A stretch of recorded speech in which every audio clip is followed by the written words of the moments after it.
रोटारी club Cuttack east तरफरु mega प्राणी स्वास्थ्य चिकित्सा और सचेतनता शिविर कार्यक्रम कटकर रोटारी क्लब कटक ईस्ट तरफरु टांगी चौद्वार ब्लकर गरुड़ ग्राम पंचायत अंतर्गत कुशपड़ाठारे एक बृहत प्राणी स्वास्थ्य चिकित्सा और सचेतनता शिविर सहित टीकाकरण कार्यक्रम अनुष्ठित हो जाइछि। एही कार्यक्रम को अनुष्ठानिक भावे मुख्य अतिथि पीडीजी रोटारियान जयश्री महांती प्रदीप प्रज्वलन करी उद्घाटन करने सहित रोटारी क्लब कटक ईस्ट तरफरु आयोजित एही मेगा स्वास्थ्य शिविर नहीं उच्च प्रशंसा करथिले। यह ग्रामांचल प्राणी पालन करुथिबा लोकमानंकर जीविका निर्वाह रे साहाय्य करिबा संगे संगे सेमानंकर आर्थिक विकास हेबा सहित प्राणीज पुष्टिसार पाइबा द्वारा यह स्वास्थ्य गठन रे निश्चय सहायक होई पारिबो बोली निजर भाषण प्रसंगरे कहिथिले। रोटारी क्लब कटक ईस्टर सभापति रोटारियान शरत चंद्र दास स्वागत भाषण प्रदान करिथिबा बेले संपादक रोटारियान रह वीर किशोर परिडा अतिथि परिचय सह रोटारी क्लब तरफरु प्रथम थर पाई आयोजित प्राणी स्वास्थ्य शिविर और प्रतिषेधक टीका प्रदान द्वारा फाटुआ रोग निराकरण करिबार लक्ष्य और उद्देश्य उपरे आलोकपात करिथिले। एही प्राणी चिकित्सा शिविर रे टी प्राणीक समेत टी गाईगोरु और टी छेळींकर चिकित्सा करा जायछि बोली प्रकाश करिथिले। एथिरे गरुड़ गां सरपंच दीपाराणी बेहेरा, सफा सरपंच निवास चंद्र पांडन, सरपंच नोमिनी सुबोध कुमार सामल, वरिष्ठ रोटारियान रह प्रदीप्त कुमार दास, रह अश्विनी कुमार नायक प्रमुख निज निजर वक्तव्य माध्यम ग्रामांचल संप्रदायर जीविका अर्जन सहित आर्थिक विकास रे रोटारीर भूमिका गुरुत्वपूर्ण बोली वर्णना करिथिले। शेषरे क्लबर संपादक रोटारियान रह सन पट्टनायक धन्यवाद अर्पण करिथिले। वरिष्ठ प्राणी चिकित्सक रह अश्विनी कुमार नायक, रह वीर किशोर परिडा एवं प्राणीधन निरीक्षक प्रकाशिनी स्वाई एवं प्राणीमित्र माने सहयोग करथिले। एही कार्यक्रम रे रु ऊर्ध्व विभिन्न महिला स्वयं सहायिका गोष्ठीर महिला माने अंश ग्रहण करथिले। कटक ईस्ट रोटारी क्लबर अन्य रोटारियान मध्यरे प्राक्तन सभापति स्मृति रंजन षडंगी, अमृत राजसिंह, विनय रथ, सुशांत कुमार पंडा, विजय कुमार पुहान, लक्ष्मी नारायण पाढ़ी, रहसन पट्टनायक, सुब्रत कुमार सा प्रमुख एही कार्यक्रम को आगेई नेबारे सक्रिय अंश ग्रहण करथिले। कटकरु दामोदर बेउराकन रिपोर्ट। डॉक्टर पीके दास एवं जने वरिष्ठ रोटेरियन तथा जने वरिष्ठ पशु चिकित्सक आम कलु वर्ल्ड भेटेनरी डे जो तार थीम थिला तार veterinarians are the guardians of food and hygiene. प्रकृत में जदि आम विश्व को आखि आगे रखिकी तार परिधि की देखिकी जदि गोरु गाई कथा कहवा तो ओडिशार परिस्थिति बहुत जाजुल्यमान एवं ओडिशार वर्तमान परिस्थिति जहाँ एवं मुख्यमंत्री वर्तमान जो प्रकार सब प्रोग्राम कले वर्तमान मन होची ओडिशा होची देश में प्रथम राज्य हम जे कि दुग्ध उत्पादन में प्रथम हम एवं अंडा क्षेत्र में प्रथम हम एवं मत्स्य अन्यान्य जीवजंतु सेमानकर उपस्थिति आम मान को आहरी आगे नबार प्रेरणा दूची। आज यही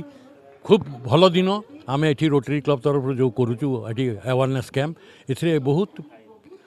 पशु पक्षी ट्रिटमेंट पाइले एवं जनसाधारण मध्य सचेतनतार गोटे भाव आदान प्रदान है एवं एठी महिला माने बेसी योगदान कले कारण महिला मान को लेकिन चिंता करा जाई पारे गो संपदर अभिवृद्धि। Sharad Das president rotary club Cuttack east. आज ये रोटारी क्लब कटक ईस्ट तरफ आम एक प्राणी विज्ञान चिकित्सा एवं वैक्सीनेशन कैंप टांगी ठारू 10 किलोमीटर दूर रे गौड़गाँ पंचायतर कुशपड़ा थारे ऑर्गेनाइज करिछु। रोटारी क्लब विभिन्न समय विभिन्न प्रकार जन समाज मंगल कार्य रे निजको नियोजित करता। तन्मध्यरु आज आमे जो प्रोग्राम टी करुछु ता एक विरल प्रोग्राम कहीं सबु बेले आमे ह्यूमन को उपरे मनीष उपरे आधारित विभिन्न प्रकार कार्यक्रम करुथिलु किंतु ये जो प्रोग्राम टी आमे करुछु ता संपूर्ण भाव में गाई गोरु पर्यवेसित एवं गाई गोरु मानकर उन्नतिकरण पई आमे एक स्पेशल पदक्षेप नहींचु जार ज्वलंत उदाहरण आजिर प्रोग्राम सेठी आमर मनीष मानकर जेपरी ज्वर हुए थंडा हुए काश हुए झाड़ा हुए गोरु मानकर भी सही प्रकार विभिन्न प्रकार रोग रही किंतु सेमाने जेहेतु कथा कहि पारंतिनी ताकू जानिबा बहुत कष्टकर व्यापार अच्छी किंतु आमे जदि जत्नर सहित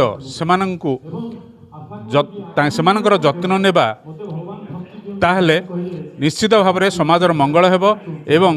आमर जो माने गाई रखिचंदी सेमाने जदि निरोग रहिबे गाई माने निरोग रहिबे आमर आर्थिक उन्नति भी निश्चित भाव में बढ़िबो एवं सेमानकर मिल्किंग पावर बढ़िबो गाई माने जेते अधिका क्षीर देबे ताकू बिकिकरी जो लोक जो गाई रखिछि तांकर दैनंदिन कार्य भी से अर्थ लागिबो एवं लोक कस्मिन काले तार दुख बेली किसी अनुभव करिबा नहीं बा आर्थिक अनाटन भितर से रहिबो नहीं। हाँ मु पास डिस्ट्रिक्ट गवर्नर जयश्री मोहंती भुवनेश्वर आसी।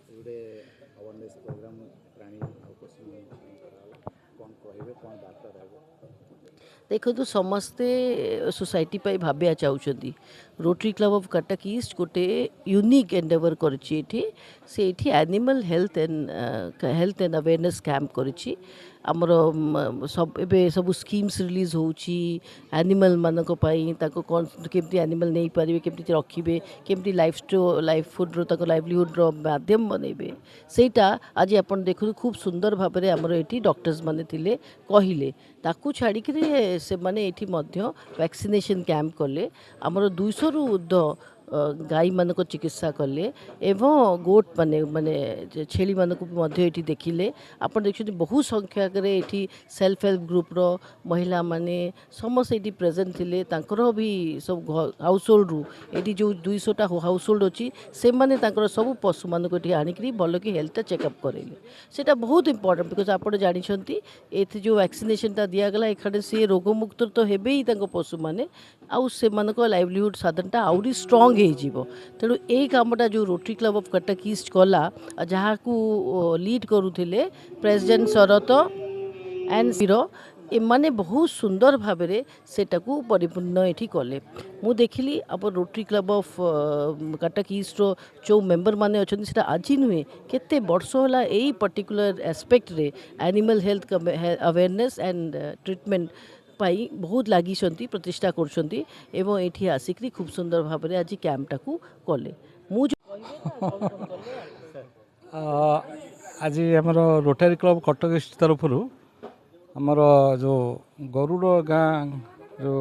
ग्राम पंचायत अच्छी तार अधीन थिबा कुशपड़ा ग्रामर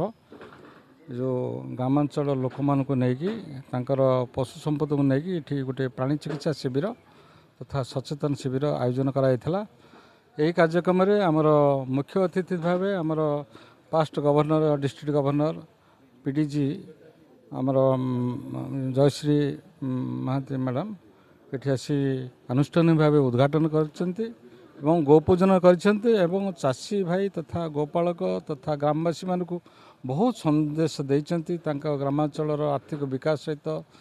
जीविका निर्वाह केमिति उन्नति हेबो एवं ये ग्राम रे केमिति यहाँ को आडप्टेड विलेज करके आहरी गोटे इनफर्मेशन सेंटर पानी संपद विभाग तरफ समस्त तरफ ये गोटे सुंदर इनफर्मेटिव सेंटर गोटे करी लोक मान को साहाय्य करने परामर्श देइछंती आम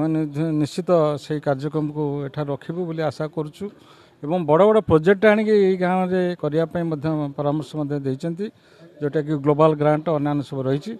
आम निश्चित चेष्टा करूँ आगामी दिन में मैडम कथा को यहाँ साकार करने यही कार्यक्रम में प्राय आमर 200 रु अधिक एनिमल आसते प्राणी आम गाई गोरु छेली मेंढा सब आसते ये आम फाटुआ रोग विरुद्ध आम प्रतिषेधक टीका प्रदान कलु एवं आमर ये 200 रु अधिक आमर ये जो प्राणी संपद आसी गाई गोरु से चिकित्सा कलु से 40 गोटी छेली सहित आमर गाई गोरु आसते 200 अधिका ये समस्त प्रकार कृमि औषध एवं विटामिन औषध एवं तांकर जहाँ सब प्रॉब्लम रही पारासिट कृमि बा भीतर अंतकृमि बा जहाँ सब खाऊना ज्वर अन्य साधारण रोग सब जहाँ थिला आम तक समस्यार समाधान कलु ए मो सहित मु डाक्तर हिसाब से थी मो सहित